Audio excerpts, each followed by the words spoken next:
Hello everyone, welcome back to Funny Papers.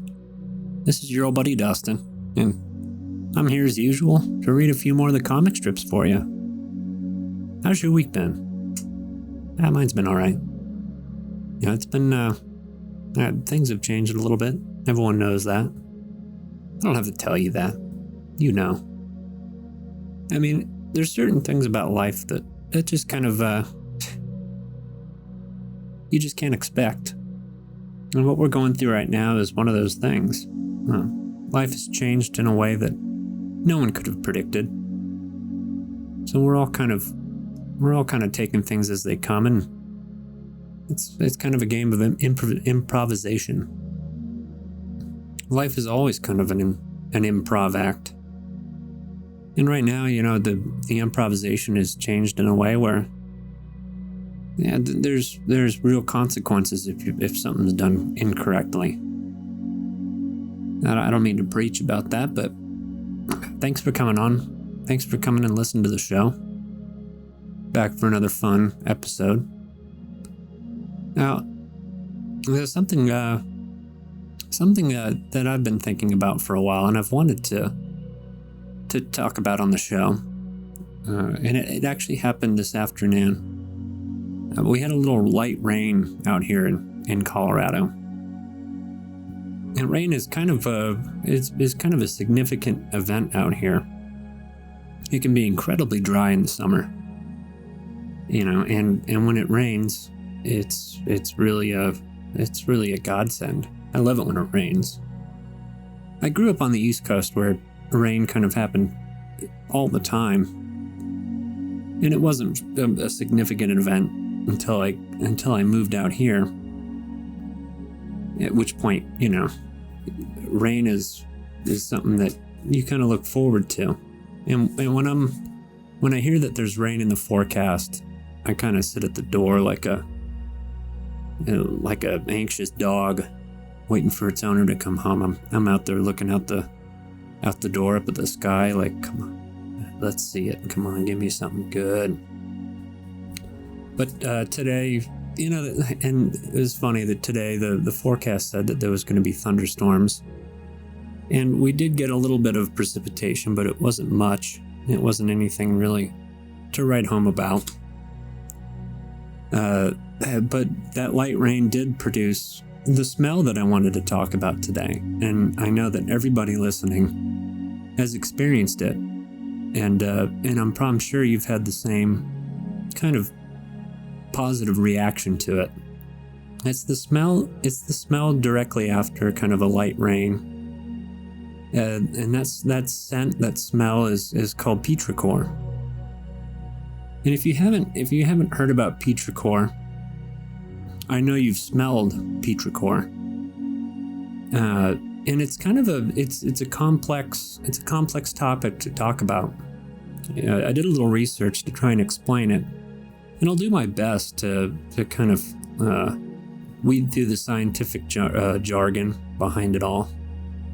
But yeah, Petrichor is an earthy scent, and really it's hard to describe in words.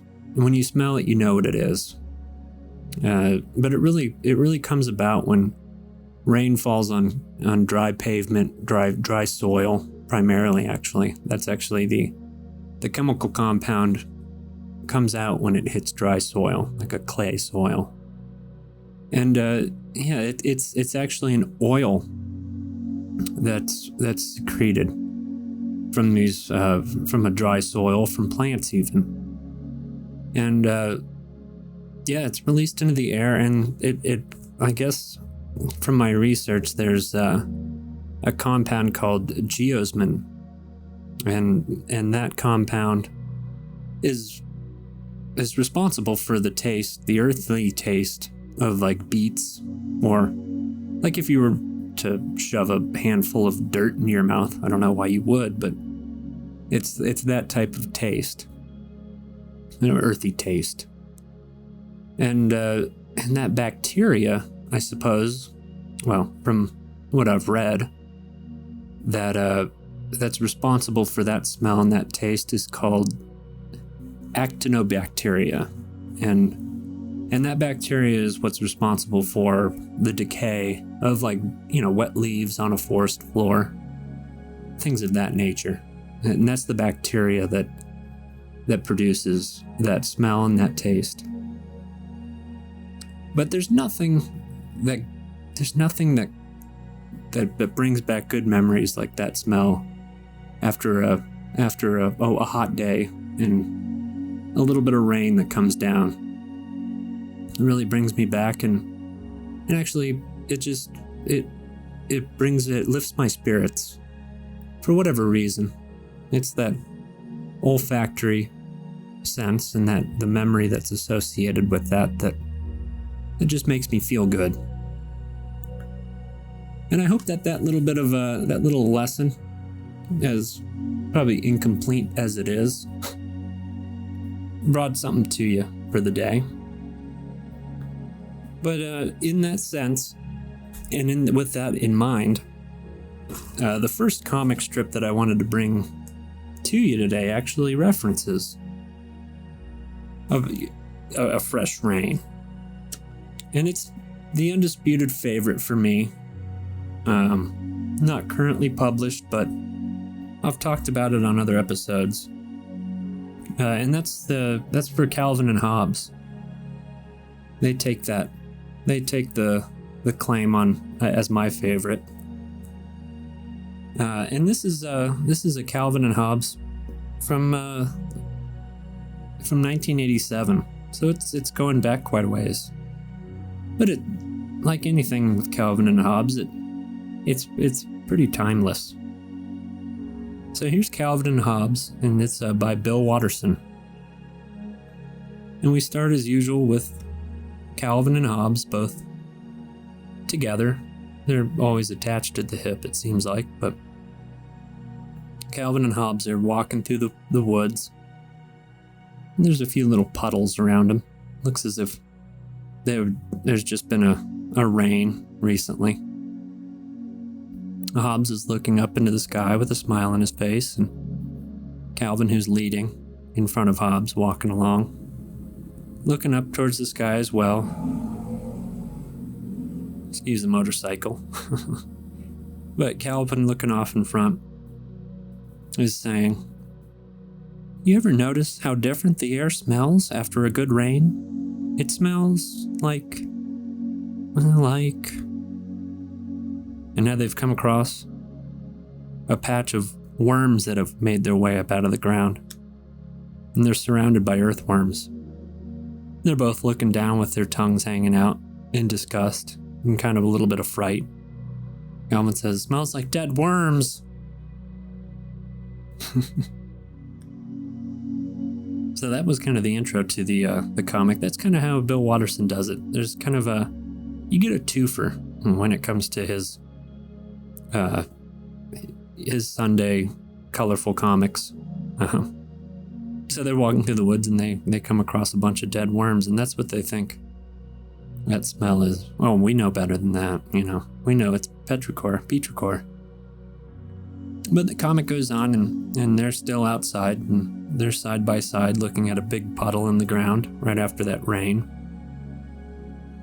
And both of them are kind of smiling. Calvin's got his hands outstretched. He says, "Wow, look at the size of that puddle." And they're both looking at it enthusiastically, and now all of a sudden they've both bounded into it. Woohoo! Splash! They both jumped into that big puddle. And they're standing waist deep in it, laughing. And now they continue their kind of joyous puddle splash session.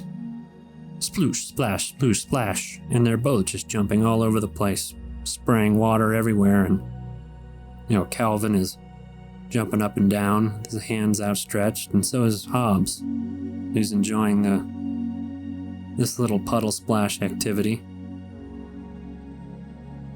I guess they've finished now. Now they're kind of walking away, and they're both dripping wet, just absolutely drenched, soaked to the bone. But they're still laughing. Hobbes going, hee hee hee hee. Calvin, ha ha ha ha. They've just had a good old time. And now they've kind of stopped, and they're still just dripping with that puddled water. And Calvin's kind of wringing out his clothes. Hobbs looking down at him. Calvin says, "Rats. My underwear's all soaked. Now it's gonna itch and ride up my rear all afternoon." Hobbs doesn't seem to care. Hobbs doesn't wear clothes. He doesn't have underwear that will ride up on him, but now they've moved on. They're walking along the path down through the woods. And they still look fairly content. Calvin looks up at Hobbs as they're walking away and says, "Well, it was worth it." And Hobbs, looking down at Calvin, says, "That's why I never wear the stuff." That's Calvin and Hobbs. And so yeah, I mean, like Hobbs just said in the last frame, yeah, that's why I never wear the stuff. He didn't wear clothing. Doesn't matter to him. But that's a fun activity. I mean, I haven't done it since I was... Actually, the last time I really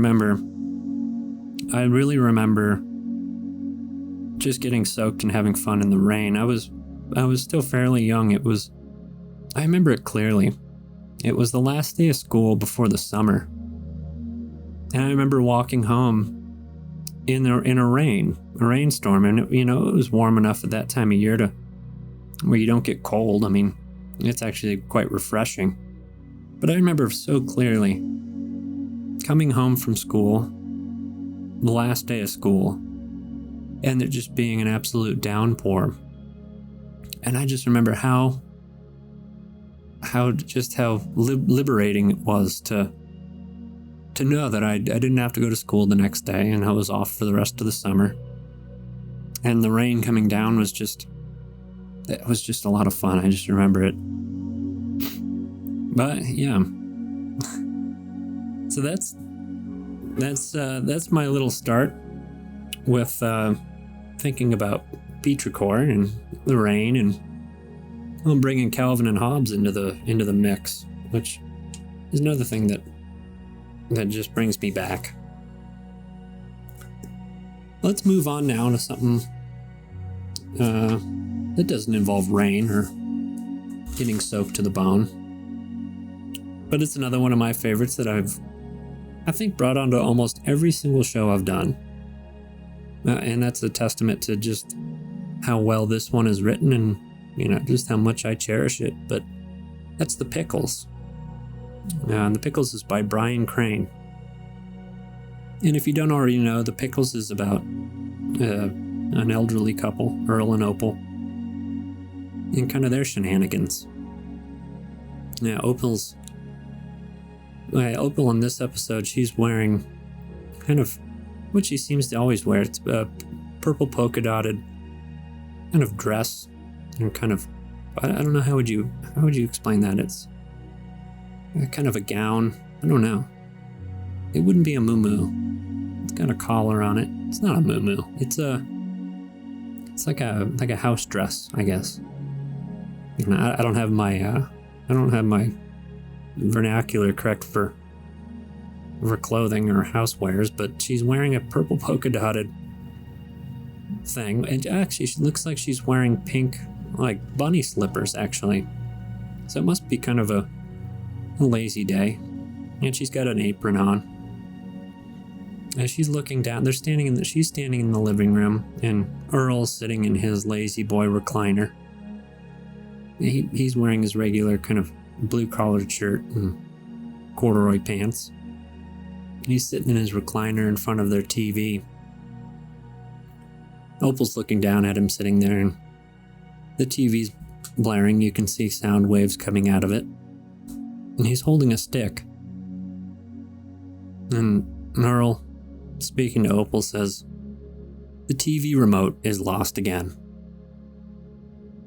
Now he's looking up at Opal and he says, "It's okay though. I don't really need it. I can change channels with this stick." And he's looking down at it. So is Opal. She doesn't seem to... She's not saying anything. She's just watching. Now Earl is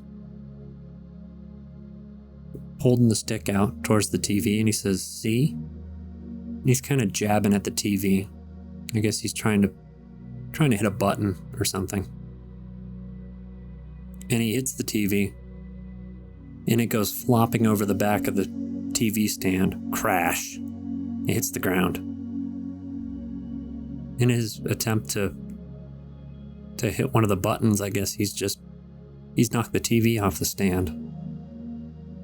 And now Opal's got her hand over her face, kind of a face palm moment, looking up, just a little irritated, I guess. Earl looks up at her, still holding the stick. He says, "Well, maybe I'll look for the remote some more." So, yeah, I guess Earl thought he was being clever with that stick movie. "Oh, I don't need the remote. I can use this long stick to hit the buttons I need." But he's knocked the TV off. I hope he didn't crack the screen or damage the TV, because that would really be a shame. But, I've done that before, I think. I seem to recall a time where it was like, well, we'll just use a long stick to poke at the buttons. It's kind of a lazy move, but, oh well. Now that's, I bet that remote is sitting in like the cushion of the recliner he's sitting in right now. I bet if he were to stand up and just kind of dig through the cracks, he'd find one, along with probably some crumbs and change and stuff like that.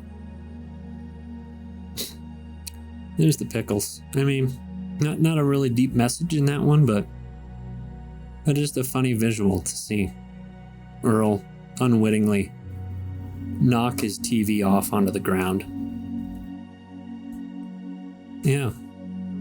Well, what do you guys think? How about, I was thinking Sherman's Lagoon. I don't think I've done a Sherman's Lagoon in a while. So we'll do that one. Yeah, Sherman's Lagoon is by Jim Toomey. Now we start with Fillmore the sea turtle. Fillmore is I'm not sure how old Fillmore is. Sea turtles can live to a pretty old age, but I'm not sure how old Fillmore is. But Fillmore's sitting there against a rock. It seems like they're always kind of reclined against a rock. And he's reading a book. And up swims their buddy Ernest, who's kind of a nerdy blue fish. Not sure what kind of fish. He's a blue fish with kind of pink polka dots. Well, like 3 dots on him. And he's got some like spiky fins. But he's got those thick kind of Coke bottle glasses, really thick glasses on. And he swims up on Fillmore, who's reading his book still. And he's holding out what looks like a phone. And he says, "Hey, Fillmore, can you show me how to talk on the phone?" And Fillmore's put down his book now, and he's looking over at Ernest. Fillmore says, "You've never made a phone call before?" Ernest says, "Nope." Well, now Fillmore's got he's got Ernest's phone, and he's holding it and kind of pointing things out. And Ernest is looking eagerly over Fillmore's shoulder down at the phone as he's kind of giving him a little tutorial, I guess.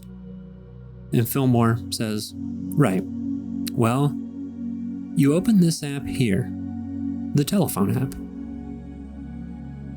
And now Ernest is still watching intently, and as Fillmore's lesson goes on, he says, "Key in the telephone number and wait for the ring.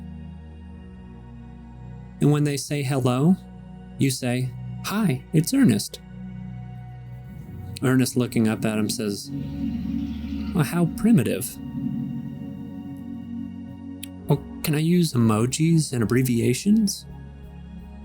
Fillmore responds, "You mean like LOL for laugh out loud?" No, not with a telephone. And he finishes up his lesson, I guess, telling him. Fillmore says, "You just laugh out loud." Ernest says, "Like a caveman." At Sherman's Lagoon. So, I guess he didn't know how to make a phone call, but he was asking all these questions that really pertained. I mean, it seems like he would know, how phones work already if he knew what an LOL was. But I guess that's the message there, is that people seem to have kind of transitioned. The text message seems to have taken the place of a regular phone call. And people maybe don't know how to make a real phone call. The text message just seems to be the primary mode of communication. So he's saying like a telephone call is like being a caveman.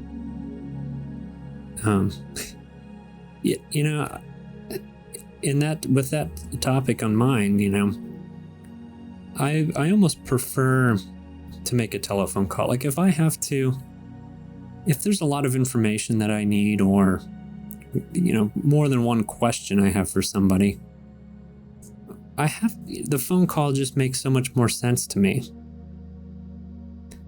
And I know people that send these really long text messages, but I would prefer to kind of get it all out on the table and speak with somebody to get that information. But there are people that kind of default to the text message and that kind of mode of communication, which I think is inefficient. If you could just pick up the phone and talk to someone, with real words, it makes things so much easier. I mean, you have to be a little more kind of engaged, because you don't have that time to think about what you're gonna respond. But that opens up a lot of, I don't know, it delays things. And it also opens up the possibility to misinformation. I don't know. Yeah, I guess the bottom line for me is I prefer the phone call over a text message. Now, if it's just something kind of fun, text messages work just fine for me. Or if it's something that's not incredibly pertinent, why not? All right. Well, that one was a little drier than I would have hoped. But let's go to maybe one that may be the same as, or might be dry as well, but it's kind of topical. Actually, it's topical as of like 2 months ago. And I think I mentioned before how it seems like there's kind of a delay in how topics arise in the comic strips. And this one is especially kind of a bit of a delay. You remember about maybe 2 months ago or so, there was that big run on like toilet paper and paper products as a result of, the COVID-19 thing.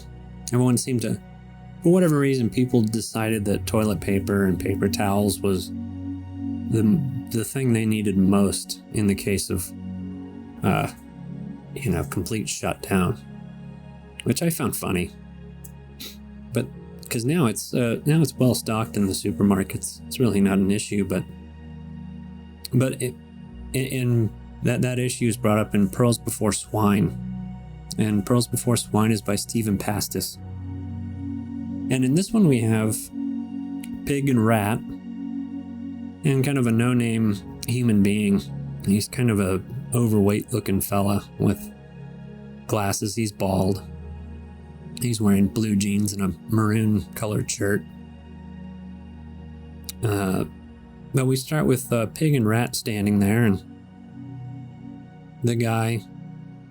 this guy that I just described says, "Hey, how you guys doing?" And Rat asks back, "Who are you?" And our bald-headed, overweight gentleman with the glasses comes into frame, and he's got a handful of toilet paper, a bunch of packs of toilet paper, and it's piled up twice his height. Looks like he's holding probably 30 or 40 4-packs of toilet paper. And he says, "Well, I'm the guy who took all the toilet paper." And Pig asks back, "Well, what for?" And our gentleman holding all of the toilet paper says, "Well, when the pandemic hit, I thought to myself, if things get really bad and it's every man for himself, what item will be the most crucial for my survival?" And Rat responds quickly with a pretty insightful response. He says, "Well, food, water, medicine, heat, fuel." And the man holding all the toilet paper stops short. He's kind of thinking as the two of them, Rat and Pig, look at him.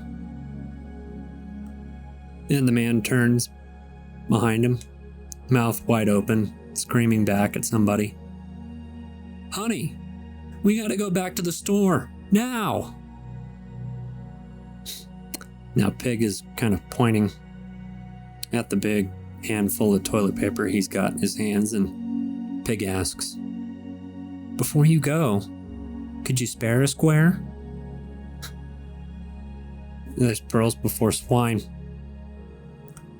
So, yeah, I mean, it was about 2 months ago or so that there was all the, that run on toilet paper, and it just was such a ridiculous thing, in my opinion.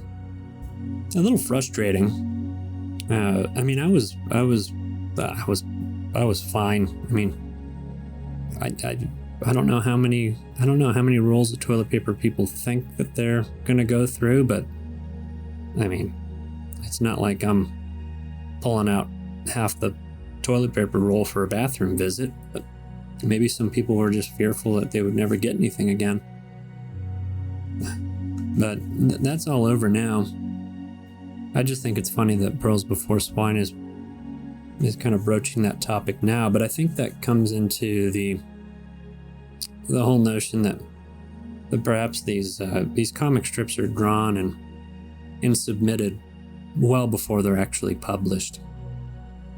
So there's kind of that delay in getting kind of that content that the illustrators put out there. And that's my theory. But it seems to be playing out in this. I mean, this would have been a very topical comic strip about 2 months ago when this was happening. But it's still funny to, take that and look back on it and remember, yeah, there was a time where people were obsessed with toilet paper. Yeah, Pearls Before Swine. Well, I'm going to bring up one last one. I'm recording this on a Sunday, as is kind of usual. I usually, because I'm using the Sunday paper for content usually. And there's one thing about Sundays that I just love. I mean, it's just a time where you can just kind of use your day for however you please. It's just I think it's one of my favorite days of the week. But there's also that nagging feeling throughout the day where you know that this is your day, and when it comes to a close, you're going to have to, the next day is a Monday. And who's a character that you can think of that doesn't like Mondays? Well, I think you guessed right. That's Garfield. So here's Garfield. Garfield's by Jim Davis. And Garfield's that orange cat that we all love.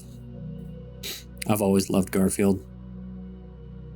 And we start with Garfield. He's wrapped up in his blanket in his little box. It's his bed.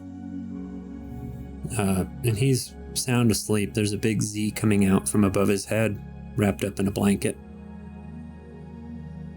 And now it's time's passed a little bit, and Garfield's thrown off the blanket. He's stretching, and he's yawning. Yawn. Mouth wide open. Yeah, now he's kind of groggy. He's scratching himself. His eyes are kind of half open. And he's scratching around, scratch.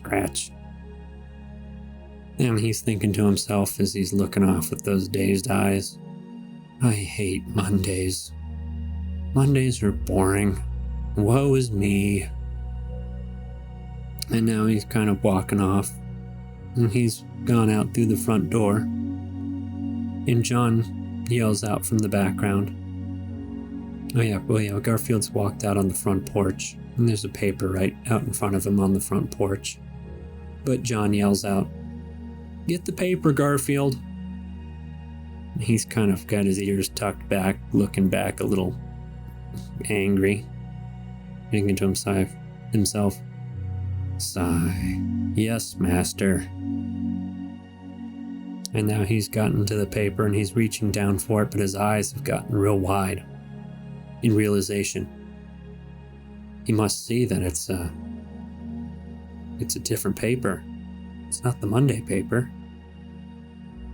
And now he's picked up the paper and he's just skipping down the front walk. Arms stretched out, holding the paper. It's Sunday! Big smile on his face, teeth bared, grinning.